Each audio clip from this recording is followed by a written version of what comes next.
The Rays are owned by Stu Sternberg for many years. They are battling with the St. Pete city officials right now to figure out their stadium situation. It was delayed. They want St. Pete to take on more of the money. St. Pete's like, do you even have the money, Stu? And now this story comes out last night from Evan Drellick in The Athletic, AJ, that MLB and other owners are going to kind of try and push him out. You can't officially do that. It sounds like they're going to have a nice heavyweight fight against him. But what do you take of all this? They can threaten revenue sharing money eventually. The Rays apparently get about $60 million a year, and they've got that March 31st deadline, the Rays do, to have the money that they need to contribute to this new ballpark. $1.3 billion. Price is rising because it's been delayed. And the Rays have to come up with a lot of cash that I don't know if they necessarily have. So what's the deal here? That's a great question. It's going to be interesting to see. I've never heard of the owners forcing anyone to sell. And it's like, oh, wait, this is big news. Now there's a bunch of groups lining up, I guess, to try to buy this team.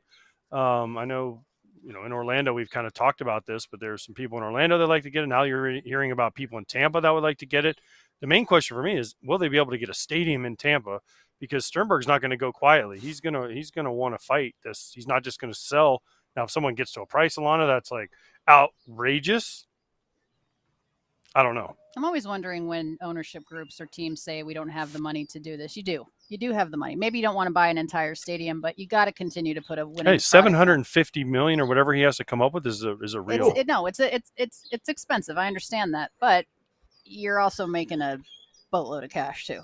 Hey, listen, we say all the time the owners aren't poor on here. No, but they cry poor, but they're not poor. So I think I don't know. It's going to be interesting to see what happens on March 31st, because the things that can happen is they can not have the money, and then the St. Pete thing goes away, or they can put an extension on and then give a 30-day, 60-day, 90-day extension. Sternberg has to try to raise the money. I don't know. Listen, I'm not in this, but I've talked to a bunch of people about this.